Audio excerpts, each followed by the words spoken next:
repel·lents, en el vídeo d'avui anem a començar una nova sèrie que el que farem serà analitzar pel·lícules. Com sempre, el primer repel·lent que s'ha sentat ha sigut jo, no sé per què. La primera pel·lícula que he llegit jo, evidentment, si anava a començar jo, elegiria una de les meves preferides, és El nom de la rosa. I per què he llegit El nom de la rosa? Evidentment, he llegit El nom de la rosa perquè és, i estic completament segur, que és la millor pel·lícula feta sobre l'edat mitjana, millor dit, ambientada en l'edat mitjana. Espera, disculpa. Ja comencem. No vull interrompre, però... No vols interrompre mai. Quantes pel·lícules has vist sobre l'edat mitjana per a dir això? Quantes pel·lícules de l'edat mitjana has vist? Bé, vale, la millor pel·lícula ambientada en un monasteri on copien llibres i fan coses de monasteris en l'edat mitjana. Perdona, Però quantes pel·lícules de monestirs has vist tu? Molt bé, comencem review.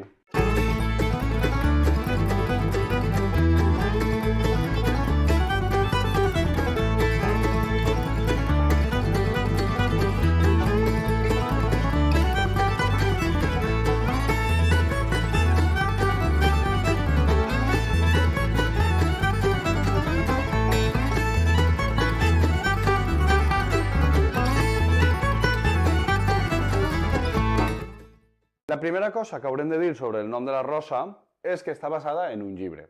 Està basada en un llibre escrit en el 1980 per Umberto Eco. Umberto Eco era un acadèmic que escrivia, per un costat, llibres de ficció com aquest i llibres acadèmics. He de dir que Umberto Eco era semiòleg. I què és un semiòleg?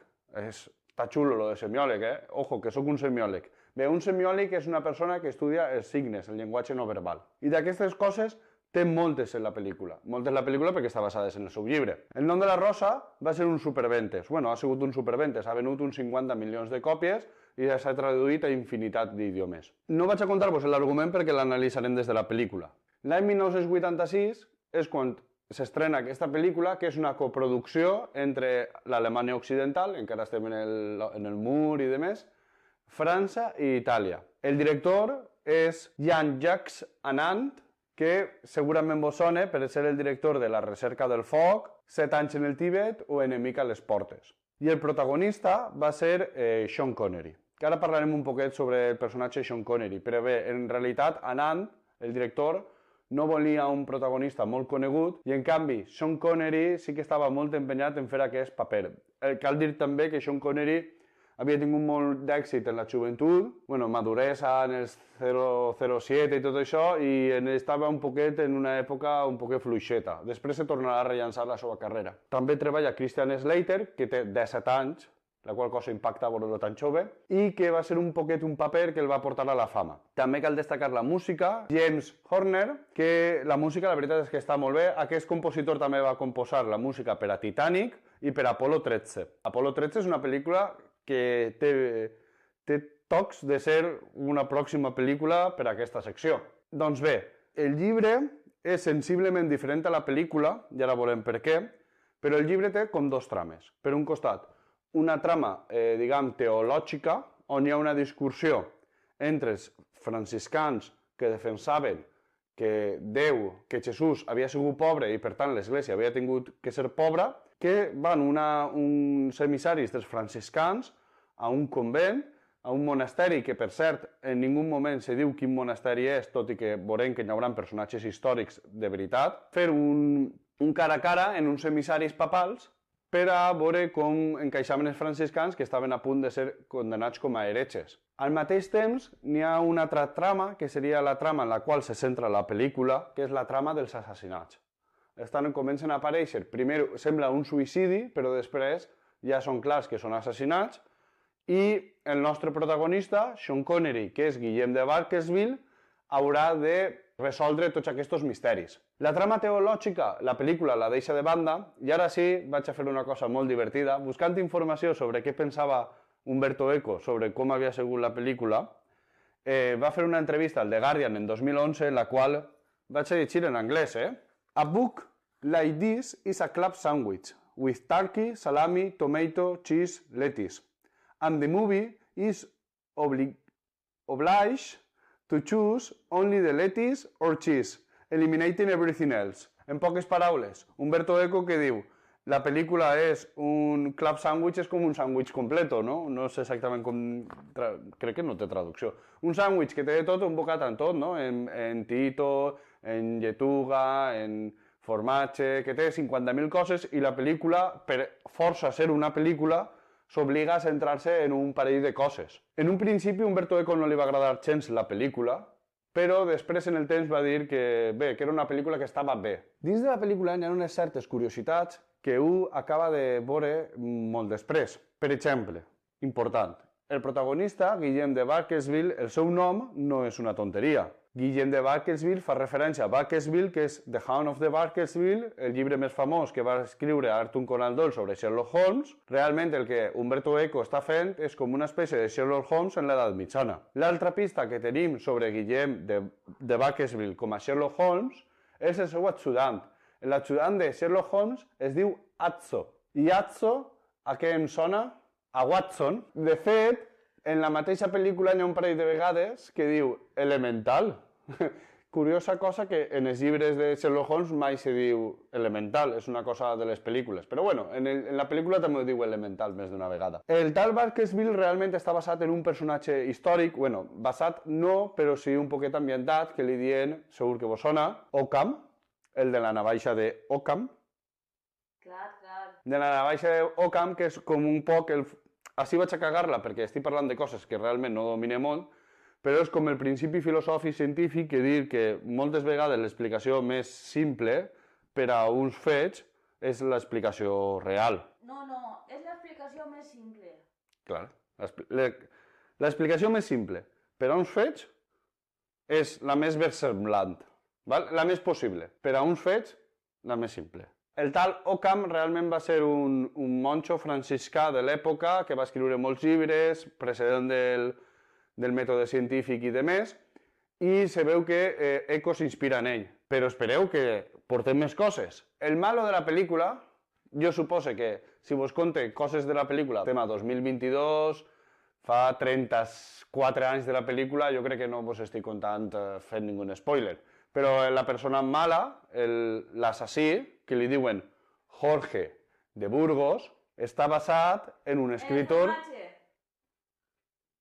Està basat en un escritor argentí que també estava cec i que tenia un relat molt conegut sobre una biblioteca, que el relat es deia la Biblioteca de Babel i que li diuen Borges. La pel·lícula el que se centra és en Guillem de Baskerville, que és una persona que segueix el mètode científic racional per a solucionar uns misteris en una època, en una abadia, on se pensa que és la presència del dimoni la que està fent que muiga tanta gent. Realment en què es basa la pel·lícula és que el protagonista és una persona que segueix el mètode científic i les innovacions científiques de l'època. De fet, en el llibre es dona molt més èmfasis al que passa en la pel·lícula, en totes aquestes coses, però en la pel·lícula de les primeres escenes i en un astrolabi que està mesurant la posició de la lluna i en unes ulleres per a poder llegir millor. Unes coses que podrien ser considerades bruixeria, que de fet sempre està amagant en totes les situacions perquè té por de que li puguen dir has fet bruixeria. I per altre costat, la part, diguem, irracional està representada per un personatge que és un inquisidor que li diuen Bernat Cuí, i aquest, el Bernat Cuí, sí que és un personatge històric que realment va existir. I entra en aquesta jugada com el representant de la Inquisició, el que xusga el Cheperut, que el Cheperut també fa referència al Cheperut de Notre Dame, que en aquest cas és Ron Perlman, que és un actor que segurament coneixeu, perquè ha fet moltes pel·lícules i moltes sèries, i ens mostra molt bé, d'una forma molt interessant, com eren realment els judicis fets per la Inquisició. Torturar fins a cremar. Hi ha un gat negre, hi ha un gall, te tortura i te creme. La pel·lícula el que ens mostra també és la discussió teològica que hi ha al voltant de la risa. Frares del monasteri, que són benedictins, tenen una regla on el venerable Jorge, que diu a la pel·lícula, està molt en contra de que els monjos es riuen perquè és molt interessant, perquè en totes les referències que fan apareix, perquè genera una espècie de deforma de la cara i Déu ha mort i com Jesús ha mort sofrint, ningú pot riure's, mentre que per l'altre costat, els franciscans no pensen això, sinó més bé el contrari, sinó que la risa pot ser inclús una arma de lluita, no? I és molt interessant una escena que vos vaig a posar sobre la pel·lícula, en la qual Guillem li diu a Jorge, però no és de veres que és màrtir, no sé quin màrtir, va fer una broma quan li estaven pegant foc en la caldera i li va dir el que estava torturant-lo, crema, i va dir no molt, i quan va tocar se va escaldar i se va riure el màrtir. És a dir, està tota l'estona envoltada d'aquestes discussions sobre la pobresa de Déu, sobre la risa. Espero que mis palabras no os hayan irritado, Fray Guillermo. Pero he oído a unas personas que reían de cosas risibles. Los franciscanos, sin embargo, pertenecéis a una orden donde la risa se contempla con indulgencia. Sí, es cierto. San Francisco tenía mucha tendencia a la risa. La risa es un viento diabólico que deforma las facciones y hace que los hombres parezcan monos. Los monos no ríen. La risa es un atributo humano. Como el pecado. Cristo nunca rió. ¿Podemos asegurarlo? En ningún momento de las Escrituras se dice que riera. Tampoco en ningún momento se dice que no lo hizo. Si hasta se sabe que los santos se valían del humor para ridiculizar a los enemigos de la fe. Por ejemplo, cuando los paganos sumergieron a San Mauro en agua hirviendo, él se quejó de que su baño estaba frío. El sultán metió su mano en él y se la escaldó. Un santo sumergido en agua hirviendo no bromea con gracias infantiles. Reprime sus gritos y sufre por la verdad. No obstante, Aristóteles dedicó su segundo libro de poética al humor como instrumento de la verdad. ¿Habéis leído esa obra? No, claro que no. Se perdió hace muchos siglos. No se perdió. Jamás fue escrita. Porque la providencia no desea que se glorifiquen las cosas fútiles. Oh, eso es discutible. Yo pienso ¡Ya que... basta! Sobre la risa va la mort. Per què? Perquè realment el que se basa el llibre és que Venerable Jorge, la pel·lícula, enverina un llibre.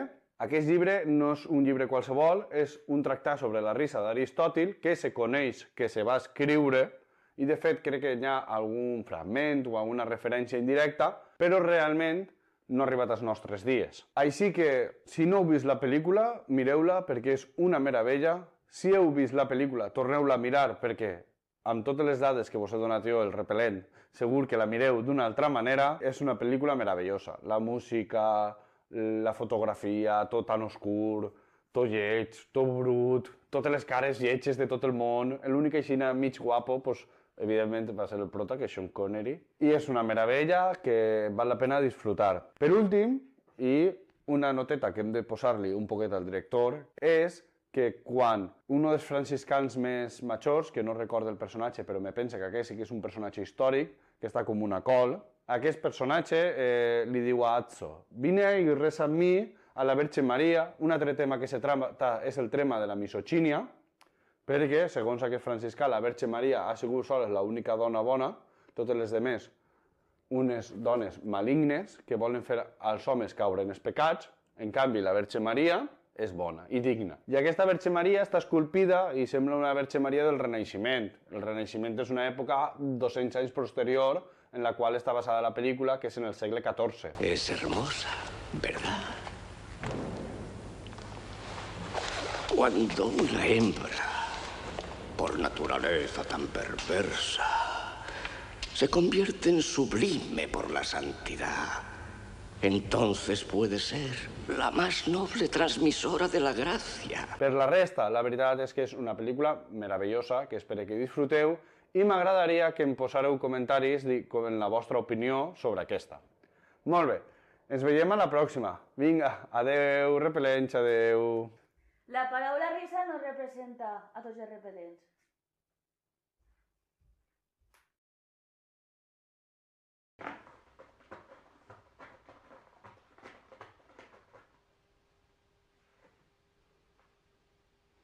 Ja, Mel? Ix? Això podria ficar unes escenes eliminades després.